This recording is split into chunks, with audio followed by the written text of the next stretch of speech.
একদম সহজ simple recipe, কিন্তু তোমরা এটা দেখে নাও, হ্যাঁ, স্কিপ করবে না। নুন হলুদ মাখালাম, কাঁচা লঙ্কা, সাদা সর্ষে, কালো সর্ষে, তার সঙ্গে নুন দিয়ে ব্লেন্ডারে ব্লেন্ড করলাম। এরপর কিন্তু এটাকে ছেঁকে নিতে হবে। হ্যাঁ, এখানেই কিন্তু গল্প। ছোট ছাঁকনিটা আমার ডিস্টার্ব হচ্ছিল বলে আমি বড় ছাঁকনিটা নিয়ে নিলাম। তারপর এই বাটা সর্ষের মধ্যে না 1 চিমটি হলুদ ফেলে এটাকে গুলে নাও। তারপর ফ্রাই প্যানের মধ্যে কালো জিরে আর লঙ্কা দিয়ে তেলটাকে একটু গরম করে একে একে কিন্তু মাছগুলোকে ভালোভাবে ছেড়ে দাও। তেলটা গরম হয়ে গেলে, ঠিক আছে, মাছের চাকা নিয়েছি একদম সবকটাই।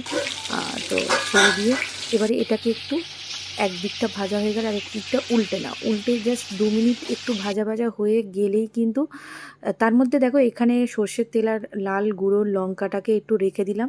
তো এটা ভাজা হয়ে গেলে এই যে সর্ষে বাটাটা ছিল তার মধ্যে ঢেলে দিলাম।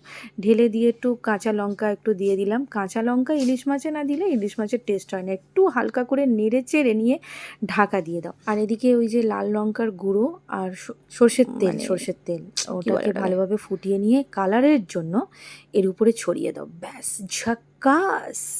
টকবক করে একটু ফুটবে অল্প আঁচে। তারপর কিন্তু একদম এই আমার রেডি। ইলিশ মাছের সর্ষে দিয়ে ইলিশ মাছ আমার পুরো কিন্তু রেডি।